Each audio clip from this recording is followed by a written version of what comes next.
ونعوذ بالله من شرور أنفسنا ومن سيئات أعمالنا من يهده الله فلا مضل له ومن يضلل فلا هادي له وأشهد أن لا إله إلا الله وحده لا شريك له وأشهد أن محمدا عبده ورسوله يا أيها الناس اتقوا ربكم الذي خلقكم من نفس واحدة وخلق منها زوجها وبث منهما رجالا كثيرا ونساء واتقوا الله الذي تساءلون به والأرحام إن الله كان عليكم رقيبا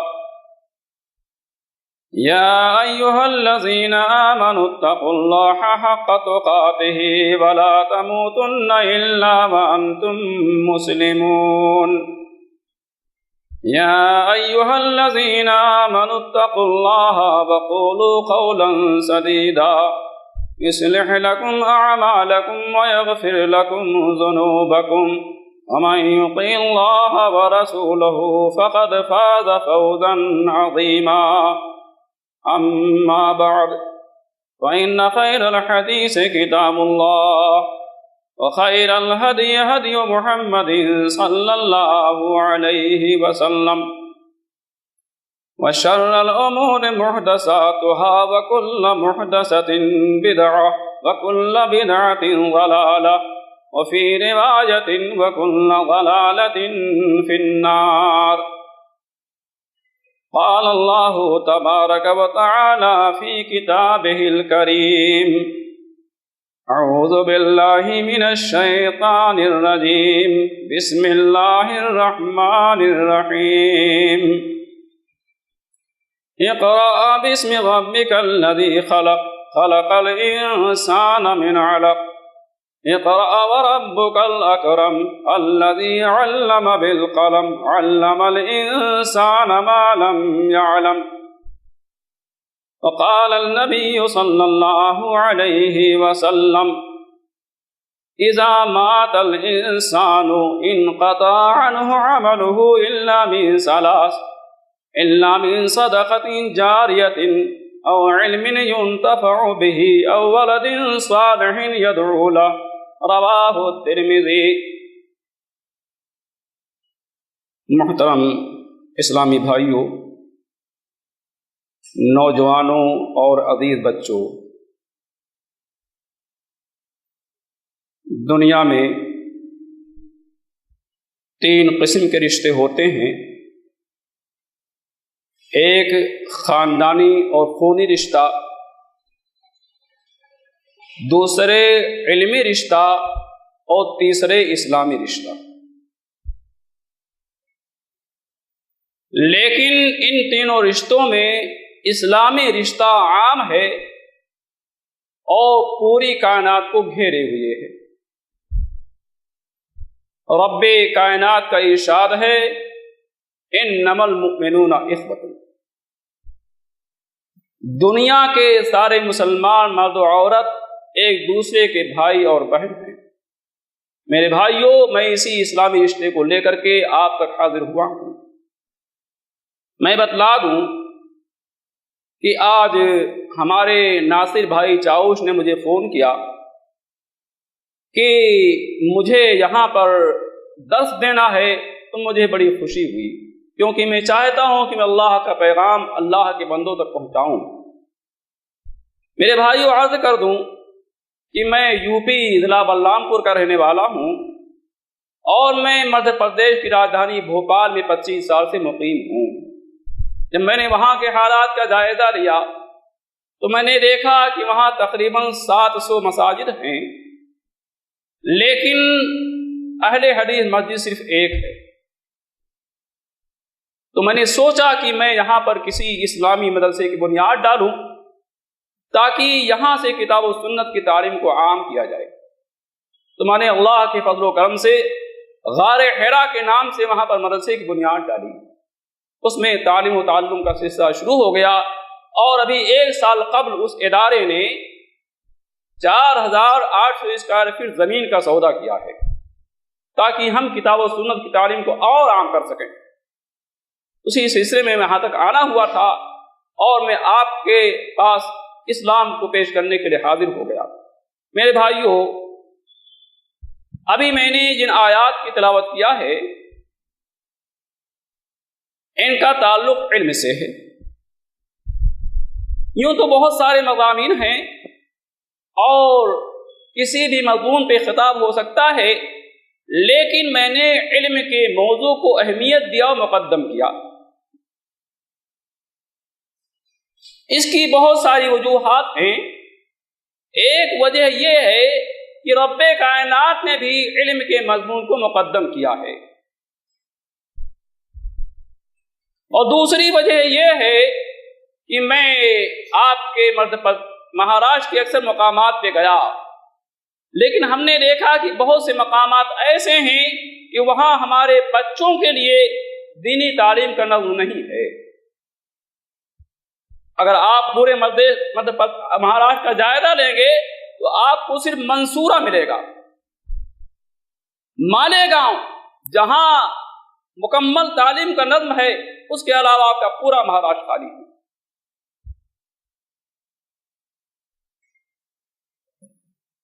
تو میرے بھائیو، آج میں انشاءاللہ علم کے تعلق سے آپ سے کچھ عرض کروں گا۔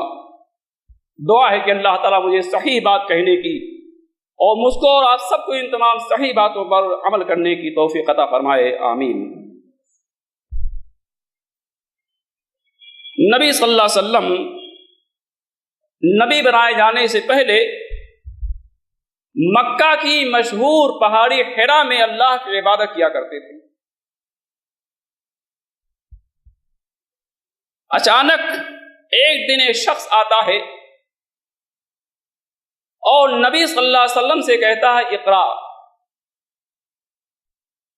اے نبی صلی اللہ علیہ وسلم پڑھو۔ تو آپ جواب دیتے ہیں ما انا بقاری، میں پڑھا ہوا نہیں ہوں۔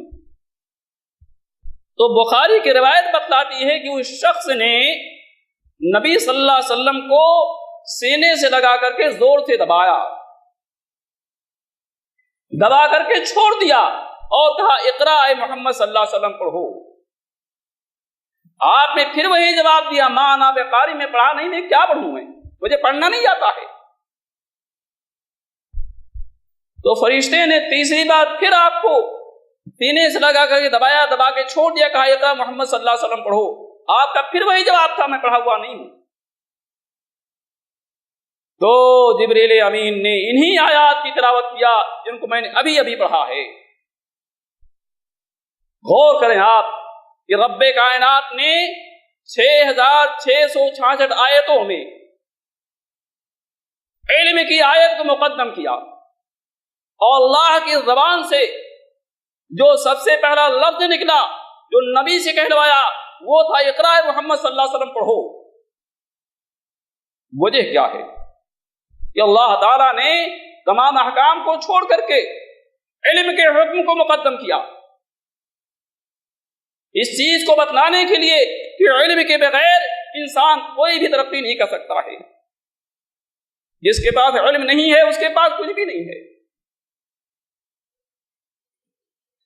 اور میرے بھائیوں، وہ حدیث مجھے یاد آ رہی ہے جس میں نبی صلی اللہ علیہ وسلم نے کہا تھا ان اللہ لا يقبض العلم انتزاعا ينتزعه من العباد، اللہ تعالی بندوں کے دلوں سے علم کو چھین کر کے علم کو نہیں ختم کرے گا، ولیکن يقبض العلم بقبض العلماء، اللہ تعالی علماء کو ختم کر کے علم کا خاتمہ کرے گا۔ اللہ تعالی علماء کو ختم کر کے علم کا خاتمہ کرے گا، حتی اذا لم يبق عالما اتخذ الناس رؤوسا جہالا، یہاں تک کہ جب کوئی عالم باقی نہیں رہے گا تو لوگ جاہلوں کو دینی رہنما اور عالم بنا لیں گے۔ فَسُئِلُوا، وہ جاہل دینی لیڈر مفتی ہوں گے، عالم ہوں گے، ان سے سوالات کیے جائیں گے۔ فَأَفْتَوْا بِغَيْرِ عِلْمٍ، تو وہ بغیر علم کے فتوے صادر کریں گے. فَضَلُّوا وَأَضَلُّوا، خود بھی گمراہ ہوں گے اور دوسروں کو گمراہ کریں گے. بھائیو، اس حدیث کو بار بار پڑھو اور اپنے حالات کا جائزہ لو کہ کہیں اس حدیث کے مستحق تو نہیں ہو چکے ہیں. اورنگ آباد جو علم کا مرکز ہے، یہاں افراد بھی ہیں، پیسے بھی، لیکن یہاں پر کوئی ایسی یونیورسٹی نہیں ہے جہاں ہمارے بچے عالم اور حافظ، مفتی اور قاری بن سکے. ہم اس وعید کے مستحق ہیں. ہم باہر کے علماء کو یہاں بلانے پر مجبور ہیں، اس کے بعد بھی کتنی مساجد خالی ہیں. یہ بہت بڑا المیہ ہے، اس پہ سب کو غور کرنا ہے. ہمیں پروگرام بنانا ہے، ہمیں یہ کر کے دکھانا ہے کہ ہم یہاں اورنگ آباد میں انشاءاللہ ایسی یونیورسٹی، ایسے ادارے قائم کریں گے جہاں ہمارے بچے بچیاں عالم اور حافظ بن کر کے نکلیں گے. اللہ تعالیٰ نے نبی صلی اللہ علیہ وسلم سے کہا اقرا، اے محمد صلی اللہ علیہ وسلم پڑھو. اقرا بسم ربک الذی خلق، اے محمد صلی اللہ علیہ وسلم اپنے رب کے نام سے پڑھو جو ساری کائنات کا خالق و مالک ہے. غور کرنا میرے بھائیوں، اللہ نے جہاں پڑھنے کا حکم دیا وہاں رب کو پہچاننے والی تعلیم کا حکم دیا. ایسی تعلیم جس میں اللہ تعالیٰ کی پہچان ہو، اللہ تعالیٰ کو پہچانا جائے، اللہ تعالیٰ کی ربوبیت کو تسلیم کیا جائے. وہ حضرات جو اپنے بچوں کو دینی تعلیم سے دور رکھتے ہیں، اللہ کو کیا جواب دیں گے؟ وہ ان کے سامنے اس آیت کریمہ کا کیا جواب ہے؟ اقرا بسم ربک الذی خلق. اے نبی صلی اللہ علیہ وسلم اپنے اللہ کے نام سے پڑھو، اپنے رب کے نام سے پڑھو جو ساری کائنات کا خالق اور پیدا کرنے والا ہے. معلوم ہوا کہ اگر ہمیں کچھ سیکھنا ہے، بچوں بچیوں کو سکھانا ہے، تو ایسی تعلیم سیکھنا سکھانا ہے جس میں وحدانیت ہو، جس میں اللہ تعالیٰ کی پہچان ہو. اور جس طریقے سے ہم اپنے بچے بچیوں کے کھلانے پلانے رہائش کے دوسرے ذمہ دار ہیں، اس سے کہ اپنے بچوں بچیوں کو ہم اسلامی تعلیم سے آراستہ کریں.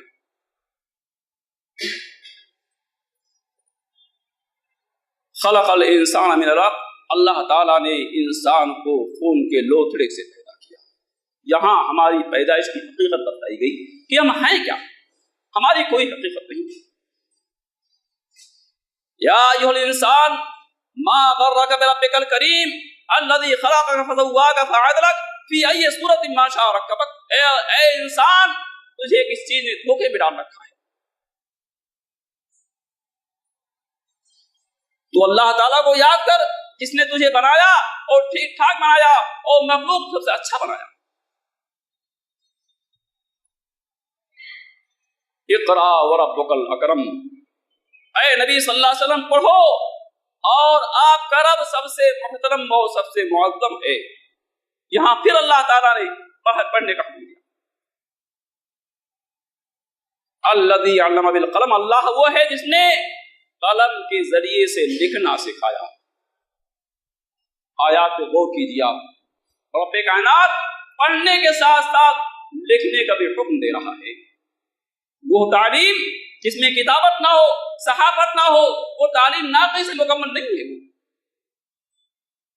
اللہ تعالیٰ اگر ہمیں قلم کی رہنمائی نہ کرتا تو دنیا کے بے شمار کتب خانے آپ کو نہیں ملتے، اللہ تعالیٰ کتابیں آپ کو نہیں ملتی. اللہ تعالیٰ ہی ہے جس نے ہمیں پڑھنے کے ساتھ ساتھ لکھنے کی بھی ہدایت کی. علم الانسان ما لم يعلم، اللہ نے انسان کو وہ سب سکھلایا جو انسان نہیں جانتا تھا. اس میں اللہ تعالیٰ نے تمام کائنات سے علم غیب کی نفی بھی کر دیا.